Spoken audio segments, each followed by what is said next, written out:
intelligence community. This may be one of the scenarios that most uniquely qualifies me to take command of the FBI. Having been the victim of government overreach and a weaponized system of justice and law enforcement, I know what it feels like to have the full weight of the United States government barreling down on you. So look, they traveled different roads, Gabbard, Patel, and Menendez. They all end up in the same place. Everyone is out to get me or us. And Menendez is far from the only Democrat to scream that the Biden DOJ going after them happened for political reasons. Former Baltimore City State's Attorney Marilyn Mosby, a Democrat, convicted last year in multiple perjury charges relating to a false mortgage application. For years, Mosby and her allies were pushing claims that she was targeted by the Biden DOJ because she too aggressively fought for racial justice and took on police misconduct.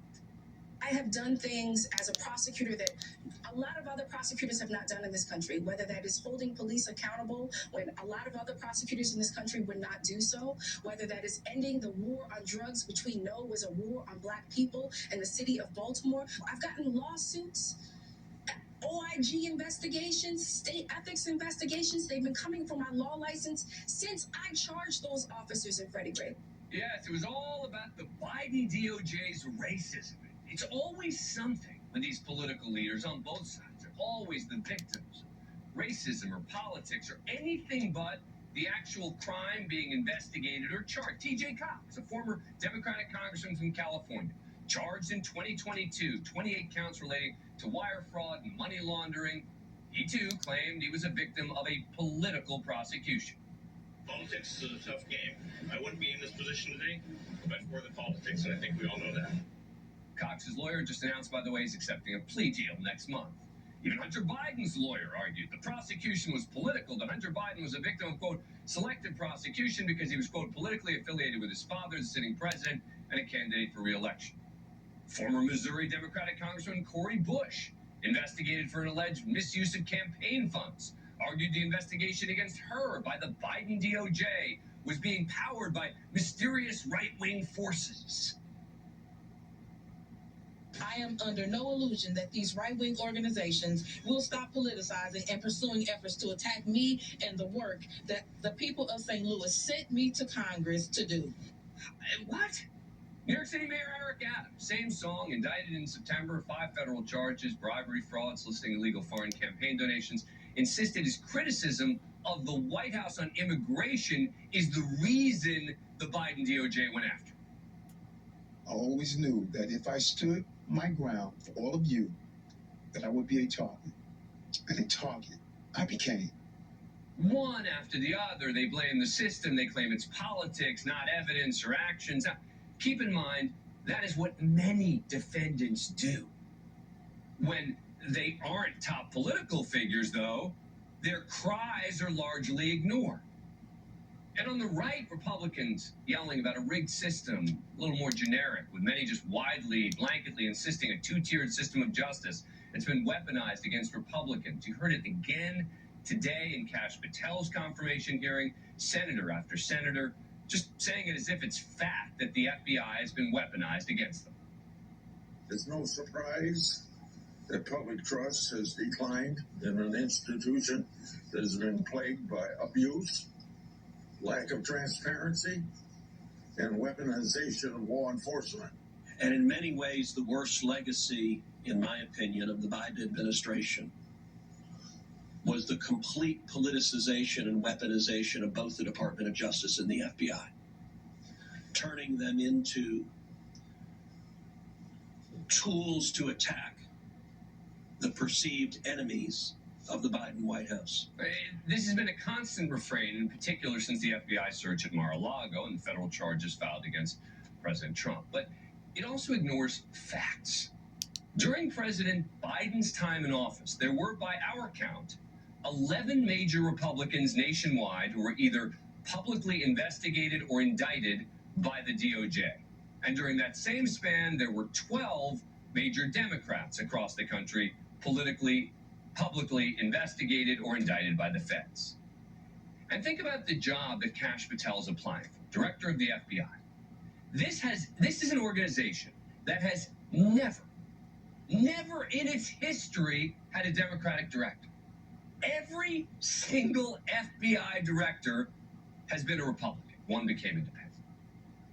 Think about the words of the guy Patel hopes to replace, former director Chris Wray, lifelong Republican, appointed by President Trump.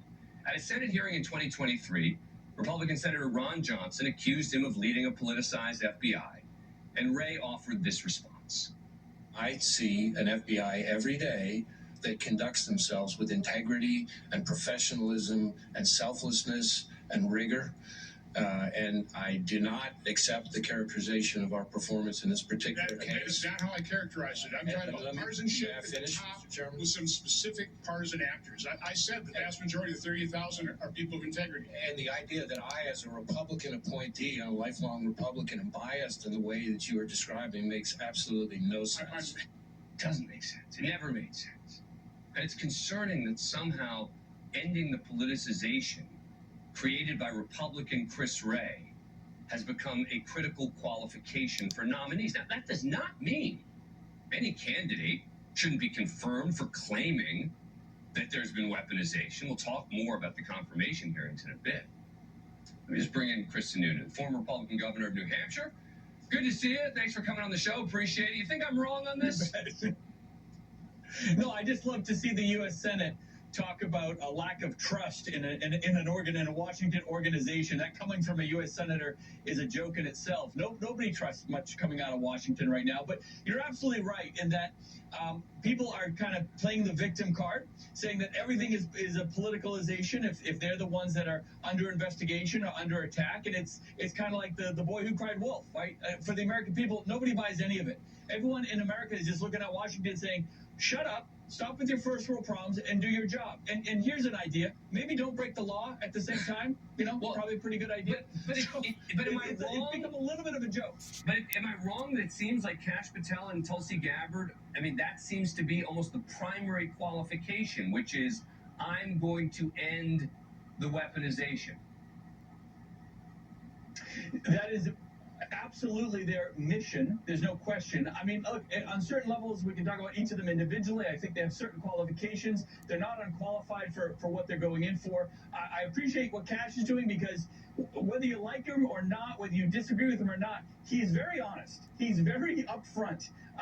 He is very clear about what he's looking to do, and that is kind of root out some of the what he perceives as the politicalization of the problem. I don't think it ever has been at the top. I think there's definitely good leadership. You can't say that no one within the Department of Justice has a political bent. Right. No. That's absolutely clear, and they're always going to at a certain level. That takes leadership to make sure that that never comes to the forefront in terms of the determination within that rank and file. I'll call it kind of that second tier of managers within DOJ. Let me ask.